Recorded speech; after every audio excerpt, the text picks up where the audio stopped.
all those aspects to crop monitoring, right? So monitoring is so important. How do you normally monitor your plants? So you have a greenhouse, all right? How do you monitor your plants? Monitoring means what? Looking at the health of the plants. Are they growing well? Are they doing bad? Is there any problem with them? How do you monitor plants normally? Sir, normally the farmers do they usually monitor those only. Right. Is Right. there any disease infestation, or they are growing good, or they are smaller? Yeah. Depending on that, they are. Nowadays there is this app Plantify application which when we capture the photograph tells us everything about the current condition of the plant. I've seen like various farms here, so they're trying to use that, and that is a subscription of like 1500 rupees per 6 months.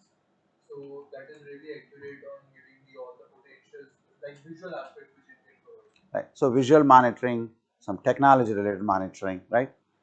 Then you can also use some sensors, right? You can buy some sensors that tell you how the plants are doing. You can measure nitrogen of the plants. You can do all those things. So sensor based monitoring, all those things are there. So I think I'm going to start with that. So plant monitoring is so important. Keep that in mind. I think the first slide is going to talk about yeah, exactly. If greenhouse production is resource intensive, you add a lot of money, right, to build a greenhouse, artificially maintain temperature, light, and then you don't monitor your plants, they die, it's a waste. So monitoring becomes even more important in greenhouse crop production. There is another reason why monitoring is important, because in greenhouses you grow plants, a lot of plants, high density planting. So it can become challenging to monitor each and every plant, but it is so important nevertheless. So if you don't monitor, all these variables affect crop growth, isn't it? If you don't monitor these variables, monitoring is not just plant health. You should also monitor how much water you are providing, how much nutrients, how much lighting is, and all those things, because they're all costing money. So you have to monitor plants, you have to monitor resources, environment, everything. All of those affect what? Production efficiency. If you don't do that monitoring, you're down. You lose money, no profit. So monitoring is so important. Crops can easily, get problems in greenhouses because of the challenges that you grow crops so closely. You have to make sure that they all get watered uniformly, they all get fertilized uniformly, they all are getting nice amount of light, temperature pockets are not there, cold, heat pockets. All these things affect crop growth. And if you don't pay attention for just a week, you may have a bad problem. Once the problem arises, you can't do much, right? So it's so important to carefully monitor. Okay, we'll talk more about that in a second here. So these are all the different methods, right? You said visual methods. So it's kind of like, technology is increasing. So first generation, second generation, third generation, fourth generation of monitoring techniques. Visual methods, right? Very basic. But the problem with the visual method is you can make mistakes. Unless you are highly, highly trained and experienced, you can look at the plant and say, this is magnesium deficiency, right? But if you're not trained, then you may make mistakes. The other problem with visual monitoring is you can't see the problem until it appears, right? There is no way you can detect the problem until you see it visually, but it is already late. The problem is there. It already appeared on the plant, so you already delayed it, right? So visual monitoring is sometimes late, mostly. Very little you can do after that. Erroneous, you can make mistakes. It can be late. And the third thing is it requires skilled people. If you don't have skilled workers with you, you probably are making all kinds of assumptions. That's the problem with that. Laboratory methods are good. You can send sample to laboratory. Their experts will look at it, analyze it, and tell you what problems are there on plants. But that is time consuming. It takes a week or so for them to get back to you and tell you what problem it is. And you are going to just wait for them to tell what problem is. When 1 week has passed, 10 days has passed, your plans are going on and on and on, getting bad and bad, right? So that's also an issue with that. On top of the laboratory, it costs. You have to pay for that. It's not cheap, right? So you have to pay for that. It's time consuming. There are sensors. That's good. You can clamp onto and look at nitrogen, or you can take pictures and do that. But then they are expensive. And the final one is fourth generation of digital sensors. Again, digital sensors are more based on images. They take pictures of the plant, and from those pictures they extract information about the plants. are they growing well, how fast the growth rate is the nitrogen sufficient in the plants, are there any discolorations that are affected by fungi or bacteria. You can look at nutrient deficiencies in plants. These are all possible with digital agriculture. Okay, that's more recent, fourth generation. The problem was with the digital agriculture when it came with really expensive equipment like hyperspectral systems, multispectral systems. These systems are very expensive. They're only in research station. If you, for example, in India, it's probably not there in institutes. They are probably in the research institutes within a university. ICR funds most of the research. I know of that, where there are some research institutes where they have hyperspectral systems. But think of a common farmer. How can he access this? Those are the people who need these technologies, right? Research is important, I get it. But you have to develop technologies that are actually affordable, low cost, right? And simple to use so farmers can actually adopt it. If the technology is complicated, farmers are not going to adopt it. You go to a farmer and say, hey, I got a beautiful sensor, please buy it. And they will ask how much it costs. Oh, it's 40 lakhs. Good to know, thank you, we'll talk about it later, that's all. But if you go to them and tell, I got something that's only 15,000 rupees, but you get all these benefits, they may start liking it. Return on investment is what they are looking at, right? So what we are actually trying to do is, we are trying to develop those low-cost digital sensors, and today's talk is mostly focused on those affordable, low-cost digital sensors. Okay. We happened to visit the UCB center where there was a small handheld meter which captured the data regarding the NPK, soil NPK, organic carbon, and yeah, you will probably see something like that this afternoon, maybe a SPAD meter or a chlorophyll meter. I'll show you a clamp, and my student is going to show. Those are there. That's like $3,000, that instrument. so that was around 80,000 rupees, and it was based on the subscription model for each soil Yeah, sample. I don't know what the subscription is. You got to buy and that's yours. You don't want to keep on paying. That's all gimmicks, right? Any case, but here is a big picture. Originally, when this digital tech came for the field, it was big. So it was satellite based. Okay, so basically, this is actually the case even today in outdoor farming in majority of the Western countries. Okay, what they do is, so here is a guy, he's having a big truck, he's a farmer, and he's seeing everything on his iPad. His iPad is right in front of him. So he's doing sowing. And what the satellite is telling him is that satellite has taken pictures of the plants in the previous year. So he has got 1,000 acres. The land area is large, right? In the United States, 1,000, 3,000. Unless you have 4,000 acres, it's not profitable also in the US, right? Do that type of farming with all the equipment and everything. It's very expensive. So what is happening is, the satellites have taken images of plants.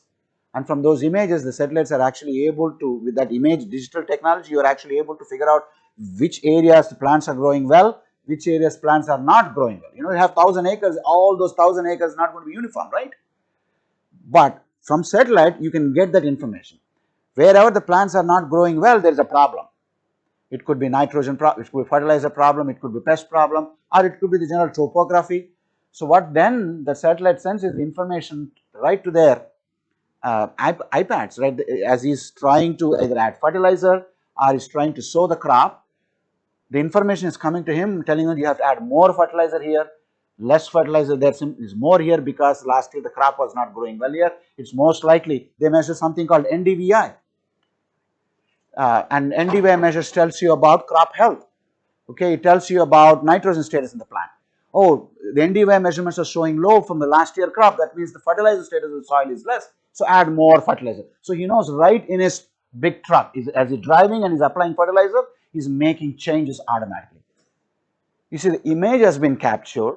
The information was processed up there. That processed information is sent directly to the farmer as he's applying, real time, and he's making changes to seeding density, fertilizer application, variety also. The technology is up to that point that it will tell you, okay, in this particular 300 acres, sow this variety. This is best for this. In that 500 acres, sow the other variety. That's best for that. All of that is possible. That is how this digital technologies came. Now, when I'm talking about digital tech, I want to kind of differentiate some terms. I think you are all familiar with precision technology, right? You have some centers here that do precision tech. Okay, digital tech, precision tech, smart farming, these are all the terms people use. but they are kind of little bit different. So let me try to explain slowly what these three terms are. Let's start with precision agriculture. Precision agriculture relies on sensors. Sensors, period. You use a sensor to determine when to add water, how much water to add, or when to add a fertilizer, how much to add a fertilizer. Those sensors can be analog or digital. Analog means they are connected to a wire, you put the sensor into the soil, like a EC probe that you saw, that's an analog sensor. Or those sensors can be digital sensors like this, which take pictures, and from the pictures you can get information. But again, you are precisely applying nutrients, water, seeds, everything precisely based on those sensor measurements. That's precision technology. Okay. What is then digital technology? Digital agriculture is basically using imaging system and computer software. Take images of plants, use the software, extract information from those images. Are plants looking healthy? Are they growing well? Is nitrogen deficient? Are they tall enough? Are there any pest problems? All those things are extracted from those pictures, totally images, nothing else. That is digital tech. Then comes the next level, smart farming. Smart farming uses digital tech, precision agriculture, but then it is not just collecting information, it is taking that information and developing decision support systems. So here the farmer is doing nothing. The digital tech is taking pictures, the precision tech is telling how much to add, what to add. But then that information is taken by decision support software. The software is using computer programming to identify the optimum levels for everything, and then automatically it doesn't end there. Once the computer makes the decision, it is sending that information to mechanical systems, electrical systems. So apply this much fertilizer, opens automatically, throws that much fertilizer into the soil. What is farmer doing? Just watching on the computer or maybe drive. Everything is completely automated. That's smart farming. So precision agriculture, digital tech, smart farming, all different terms, but they are different. All right? So crop modeling comes under the smart. Crop modeling is theoretical estimation. You're developing, you grow plants with different light levels, different nutrient levels, different temperature levels, whatever that is, and you look at how the plant growth yield happens at these. Then you take that information and you develop a complicated statistical model. How is yield being affected by light, temperature, and everything? But this is done in one experimental setup. Then you take that model and you feed that model into, crop modeling is what they use in AI systems, artificial intelligence systems. Remember the example I gave you? Here is an assistant professor. He is coming to the class and he is trying to teach a topic. His head of the department told him, go and talk about plant propagation. He already has information about plant propagation because he studied in his master's and PhD levels. So he has a crop model in him. But he comes here and starts talking to students, and students are like, what is he talking? We don't want this, we want something else. So he's picking up that information from students, he's going back and changing his model and coming back and talking something new.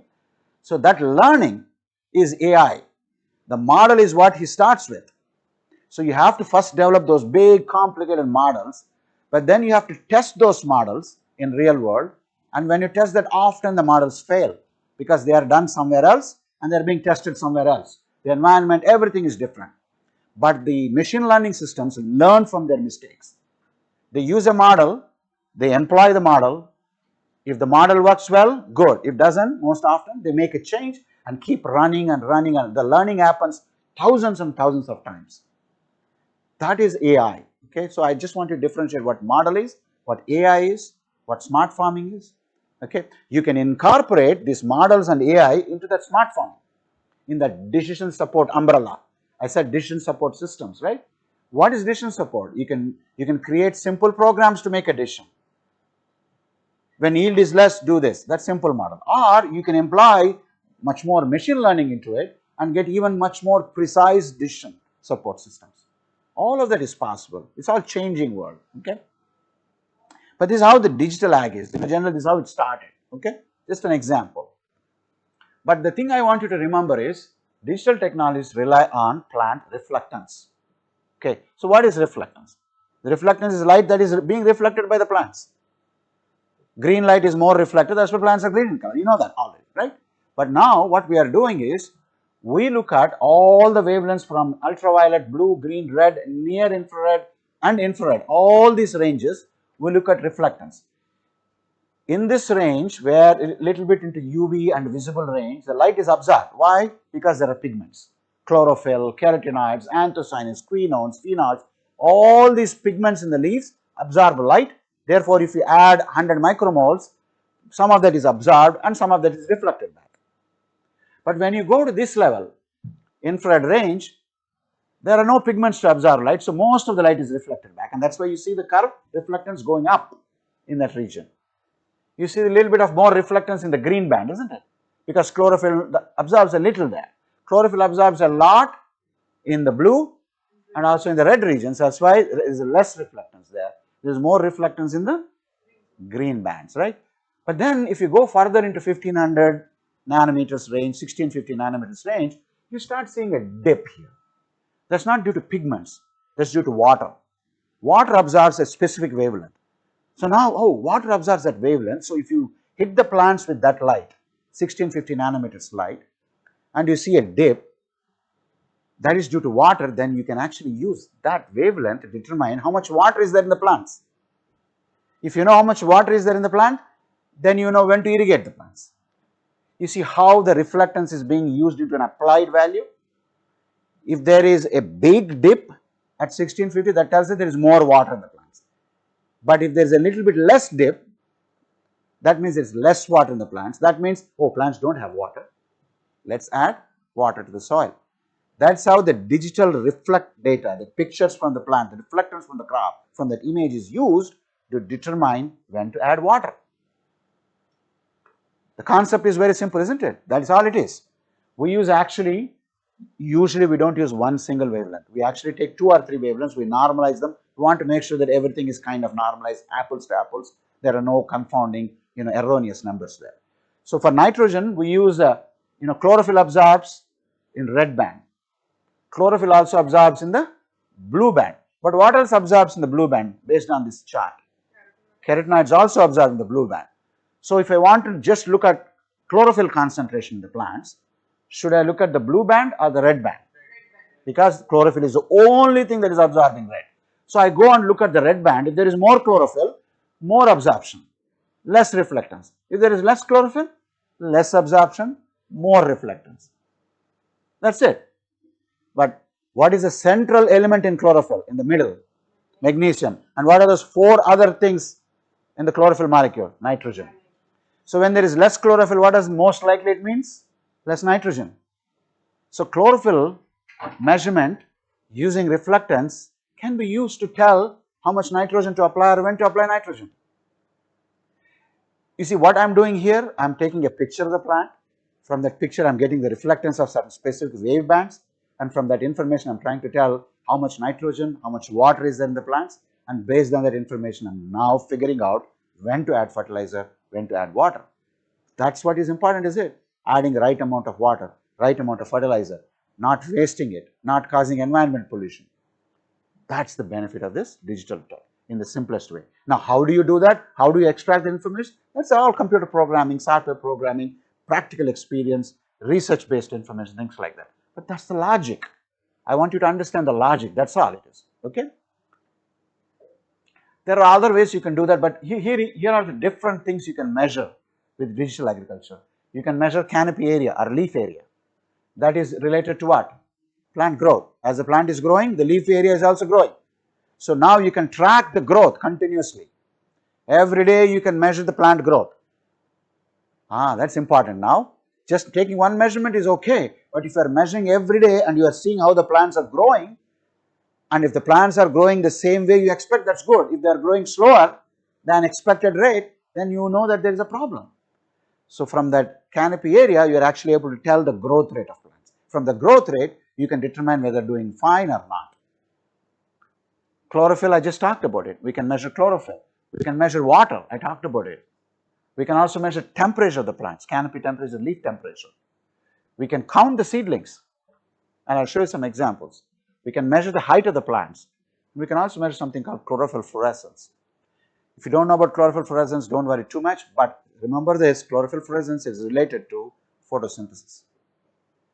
Photosynthesis has two components, light reactions and light independent reactions. Don't use the word dark reactions, use the word light independent reactions, okay, or Calvin cycle. The thing is that light reactions, where the energy is produced, the ATP is generated, NADH2 is generated, that is related to chlorophyll fluorescence. That is what you can measure with these digital images. Okay. But the advantage of all of this is, yes, you can measure all this even with sensors, handheld sensors. But why are we doing with digital agriculture? The advantage of this is you can have these low cost sensors, but they can measure a lot of plants. You put the camera up there, they take a picture of a group of plants, and then you can measure it continuously. But in order to measure those many plants continuously, it is labor intensive and it's also a lot of work. Here it happens like that. Once the picture is taken, few seconds you get the information from a large area. And you have these, low cost sensors you put everywhere in your greenhouse. All of them, let's say, are interconnected with Internet of Things, IoT. They are all connected to each other. They are sending information to server. As a farmer, advanced farmer, you sit in your office, open the computer, you see picture of all the plants in different sections, and you see where the plants are growing well, where the plants are not growing well in a greenhouse, what needs to be added there, what needs to be added here, fertilizer or water. Those are important decisions. But in order to get all that information manually, imagine how much time it takes. Here you can do that every day, every hour, every second. That's the benefit of the digital tech, okay?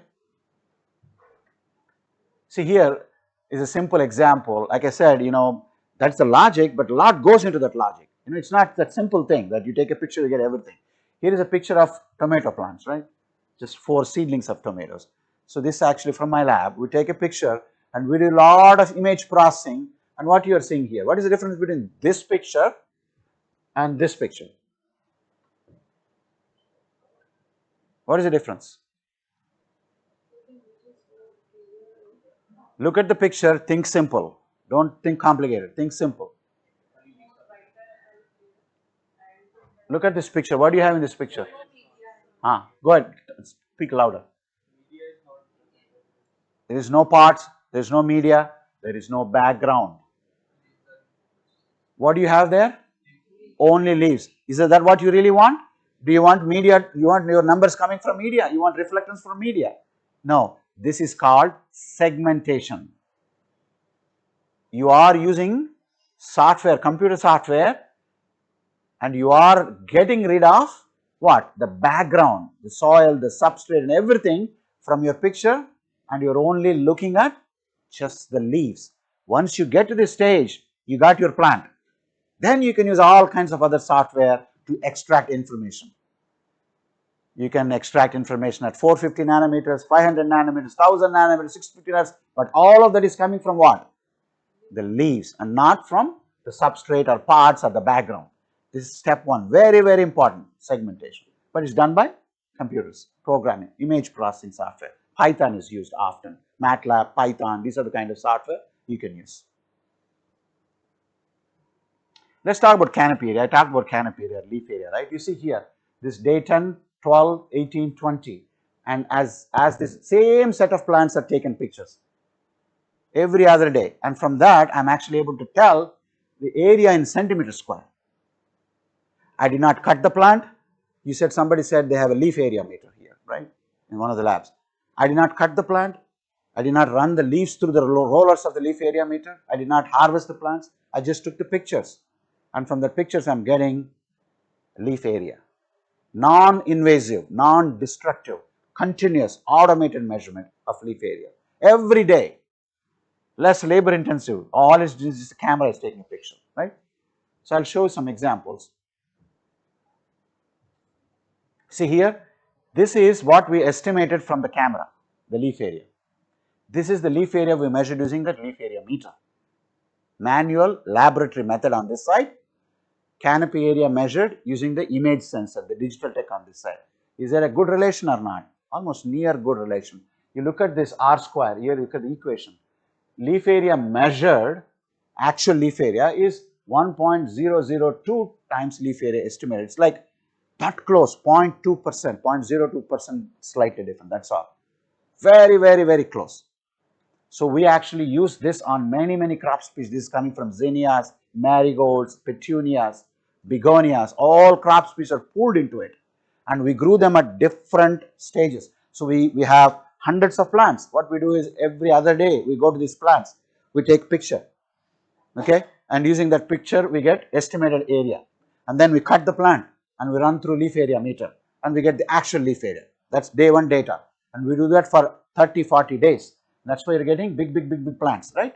But it doesn't matter how big the size of the plant is, there is a very good relationship between laboratory measured and digital tech.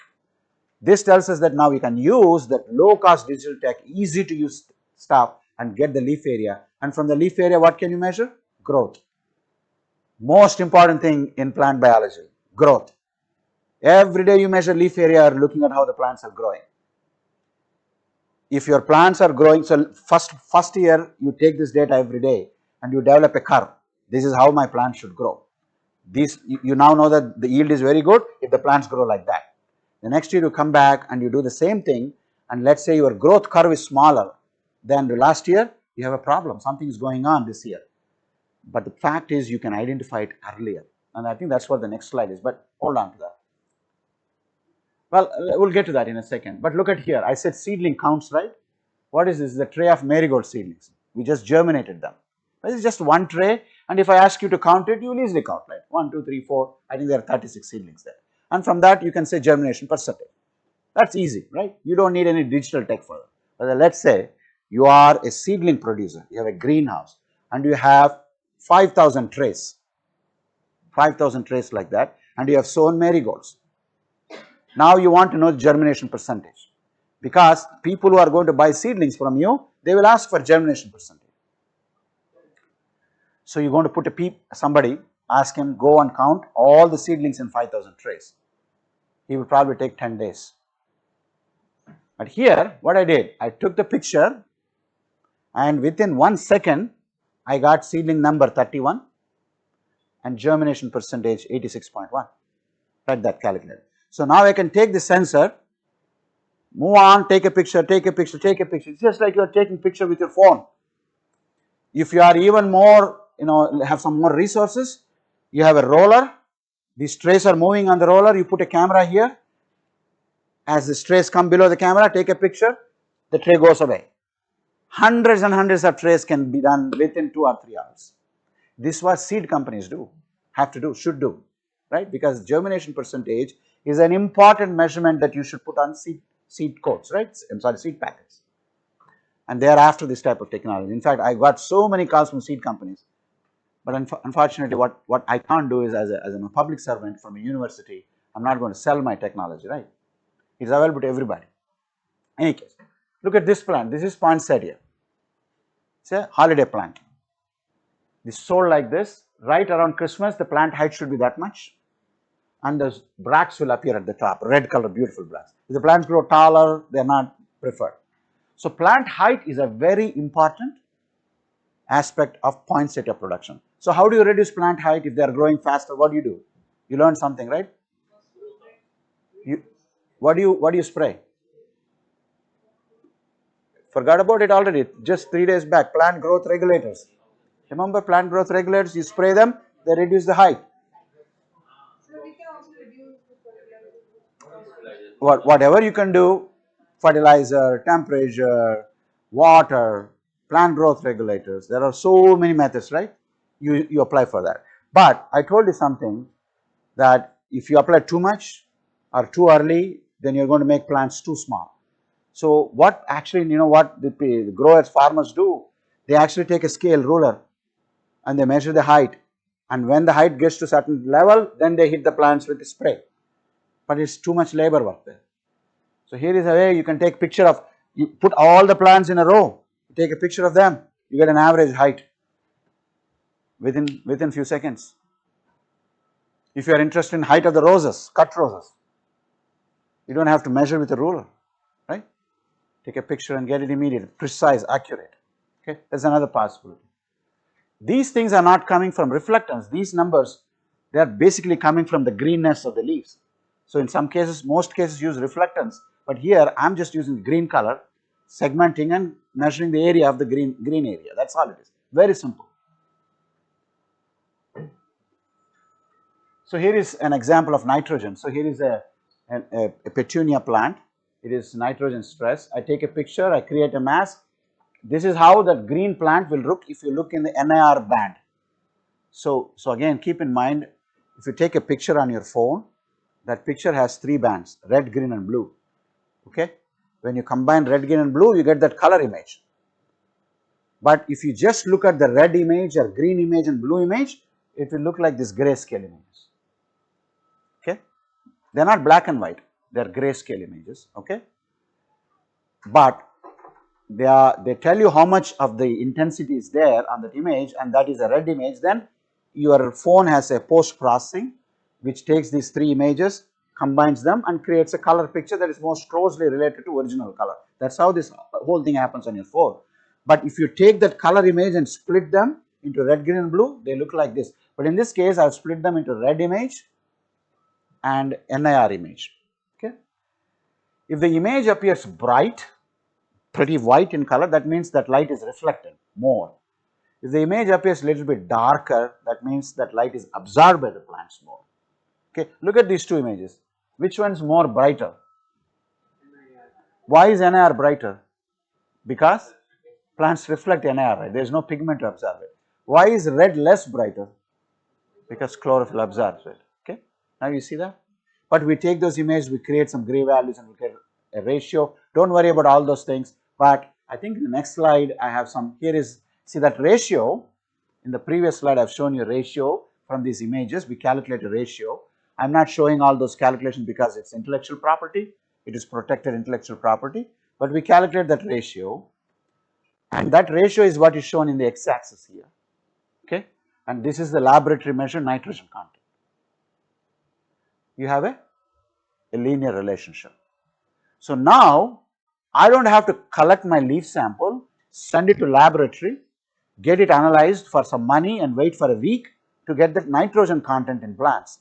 I can take a picture with my sensor, get the ratio calculated immediately, and with that second itself I can get the nitrogen status of plants with almost nearly 70-75% accuracy. Reasonable. But it is rapid, quick, instantaneous, momentary, no cost. This is how you know when to add fertilizer. You don't have to wait for laboratory to give you an answer. Oh, your plants are good, they have nitrogen, they don't have nitrogen. But here you can do that within a few seconds. That's power of digital tech. Okay, and that's protected by Purdue University intellectual property. So something I want to talk about is, okay, all these digital sensors are there, then how do you use them? You know, what we are doing right now is sort of like we are using automation, we are developing automated systems using these digital sensors. Okay, remember digital sensors can measure canopy area. From canopy area you can get growth rate of plants, right? So that's what is happening here. So this is a cartoon here. It is a fertilizer solution. You have a pump, a grow tray, some plants are growing. Here is a digital sensor. It measures canopy area, it measures nitrogen, it measures water, and as soon as all of that are measured, it sends the information to a computer. I'm sorry.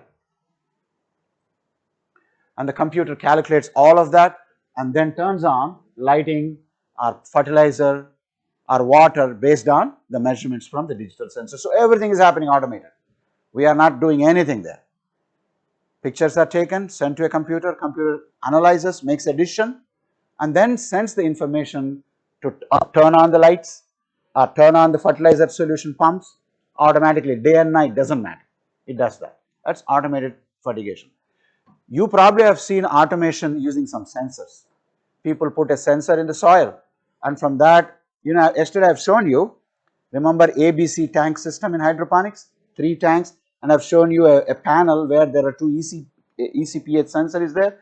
Those sensors are measuring the inline flow, and whenever the EC is below, they add fertilizer automatically, right?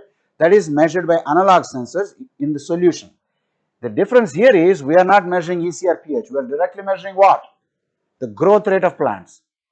Ultimate thing. Based on how plants are growing, we are applying water and nutrients and lighting and temperature adjustments.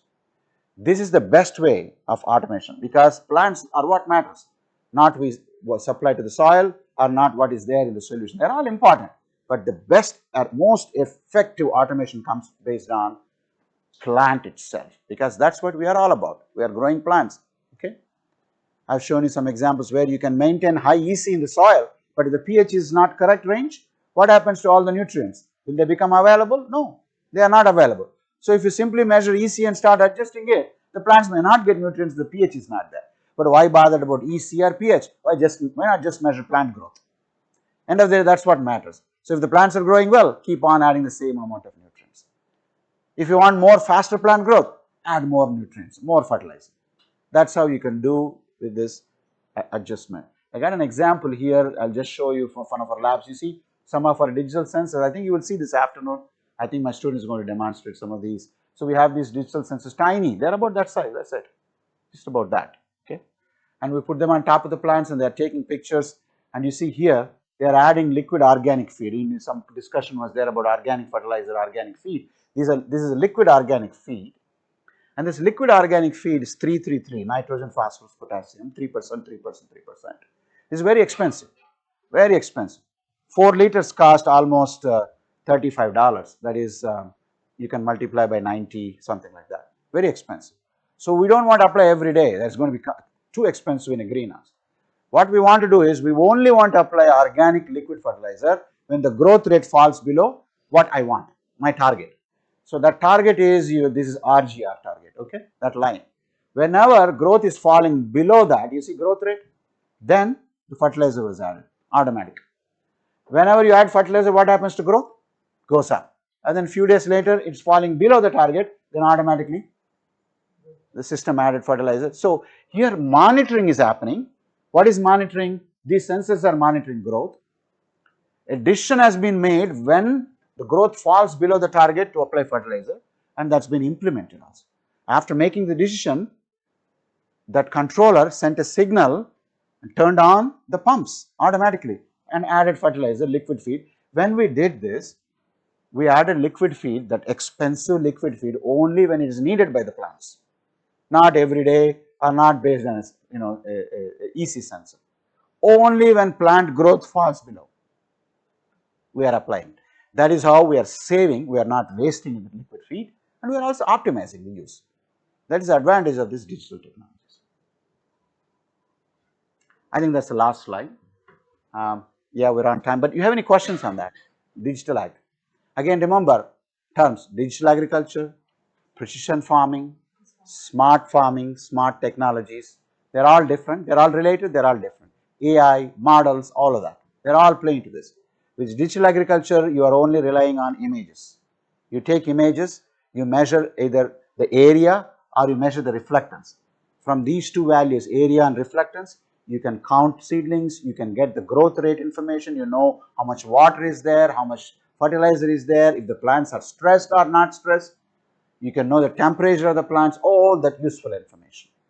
But then not just get the information, towards the end, what did I show you? You can measure that, then also develop systems, software-based systems, which make decisions.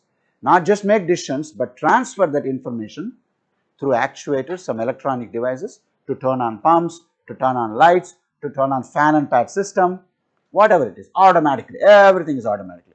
From measurement to implementation, complete circle. Okay? That's what you can do with digital tech. Okay? Any questions? So do these cameras have a inbuilt software or they feed the software? Yeah, you will see this afternoon that this got an inbuilt, it's got an SD card, 32 GB or something, or MB or GB, I don't remember, I think it's MB, and we program everything into it. So the data is getting saved. And those sensors can send the information from this to this remotely. They are IoT sensors. Or they can also send it to Google Drive, Dropbox, or you can also access them remotely from your office. You connect them through internet.